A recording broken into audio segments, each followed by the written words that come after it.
Halo semuanya, perkenalkan nama saya Helena Ina Prada Roman. Saya dari kelas 1B Akuntansi Manajerial. Di sini saya akan membahas tentang topik 4 yaitu fungsi-fungsi manajemen. Jadi fungsi-fungsi yang dilaksanakan manajer itu ada fungsi manajerial menurut Henry Fayol yang menyatakan bahwa perencanaan, pengorganisasian, pengkoordinasian, pemberian perintah, dan pengawasan adalah fungsi-fungsi utama. Adapun beberapa pendapat para ahli manajemen tentang fungsi-fungsi manajemen. Yang pertama, Henry Fayol berpendapat tentang fungsi-fungsi manajemen itu ada planning, organizing, commanding, coordinating, dan controlling. Sedangkan Later Gulick itu berpendapat fungsi-fungsi manajemen diantaranya ada planning, organizing, staffing, directing, coordinating, reporting, dan controlling. Selanjutnya ada George Terry. Dia berpendapat bahwa fungsi-fungsi manajemen itu ada planning, organizing, actuating, dan controlling. Selanjutnya ada Ernest Dale. Dia berpendapat bahwa fungsi-fungsi manajemen itu ada planning, organizing, staffing, directing, innovating, representing, dan controlling. Ahli selanjutnya ada Cons dan O'Donnell. Dia berpendapat bahwa fungsi-fungsi manajemen itu ada planning, organizing, staffing, directing, dan controlling. Selanjutnya ada Oil Yang Lee. Dia berpendapat bahwa fungsi-fungsi manajemen itu ada planning, organizing, directing, coordinating, dan controlling. Selanjutnya ada William Neumann.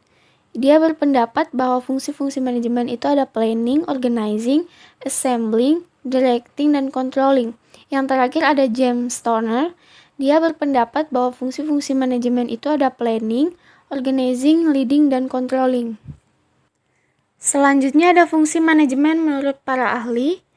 Yang pertama ada forecasting, 2 planning termasuk budgeting, yang ketiga organizing, keempat staffing atau assembling resource, yang kelima directing atau commanding, yang keenam ada leading, 7 coordinating, ke-8 motivating, ke-9 controlling, dan yang ke-10 ada reporting.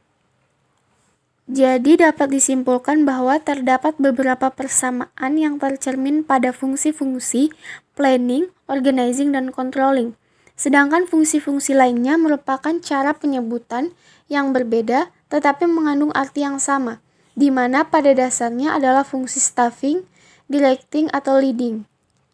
Selanjutnya saya akan menjelaskan tentang fungsi-fungsi manajemen, yaitu tentang perencanaan atau planning.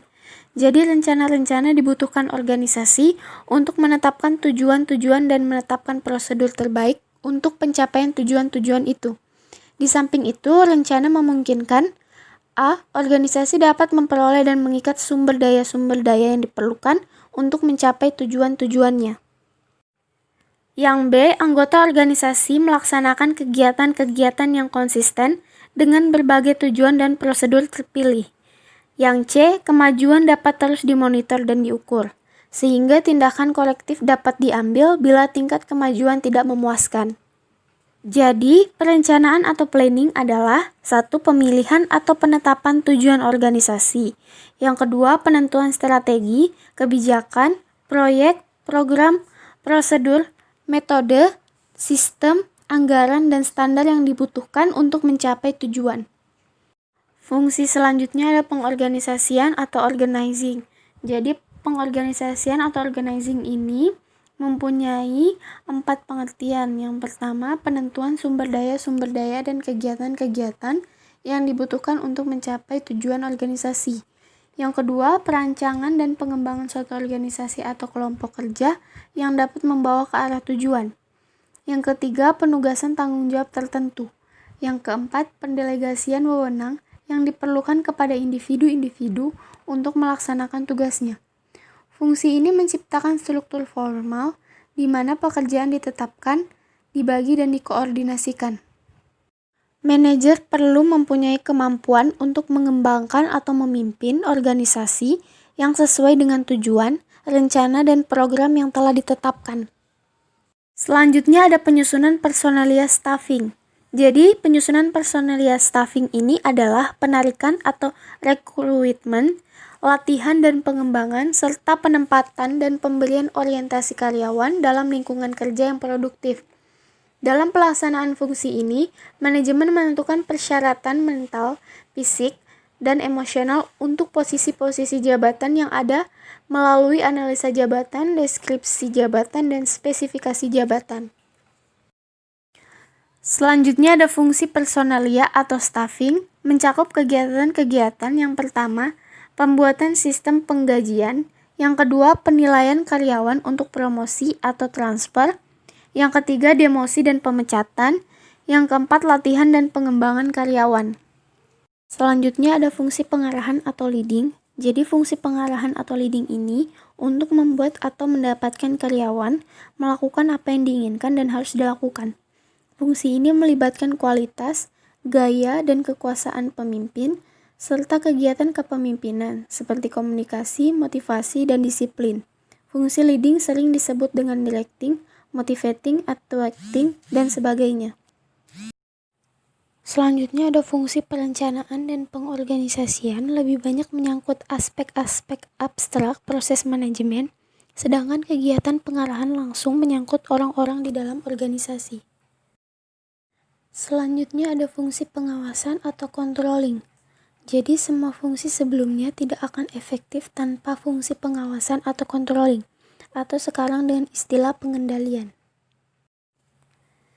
Pengawasan atau controlling adalah penemuan dan penerapan atau cara dan peralatan untuk menjamin bahwa rencana telah dilaksanakan sesuai dengan yang telah ditetapkan. Adapun pengawasan positif yaitu mencoba untuk mengetahui apakah tujuan organisasi dapat dicapai dengan efisien dan efektif. Yang selanjutnya ada pengawasan negatif, yaitu mencoba untuk menjamin bahwa kegiatan yang tidak diinginkan atau tidak dibutuhkan tidak terjadi. Selanjutnya ada fungsi-fungsi lain dari seorang manajer. Fungsi manajer ke dalam perusahaan dapat dilihat dari dua sudut, yaitu dari sudut proses, yaitu perencanaan, pengorganisasian, penyusunan, pengarahan, dan pengawasan. Dari sudut subjek atau bidang, yaitu keuangan, personalia, pemasaran, pembelian, dan produksi. Selanjutnya, fungsi manajer keluar perusahaan ada 3 jenis, yaitu 1. Mewakili perusahaan di bidang pengadilan. Yang kedua, mengambil kegiatan sebagai warga negara biasa. Yang ketiga, mengadakan hubungan dengan unsur-unsur masyarakat. Selanjutnya ada kegiatan manajer untuk menghadapi masyarakat luar. Yang pertama, mengadakan pengumuman. Kedua, menyelenggarakan konferensi pers dan pertemuan. Yang ketiga, menyelenggarakan pameran. Yang keempat, mengatur siaran melalui radio. Yang kelima, mengadakan kontak dengan unsur pemerintah dan masyarakat. Yang keenam, membuat analisa dari pendapat umum. Yang ketujuh, menerima kunjungan pihak luar ke dalam perusahaan. Sekian pembahasan saya mengenai topik 4 tentang fungsi-fungsi manajemen.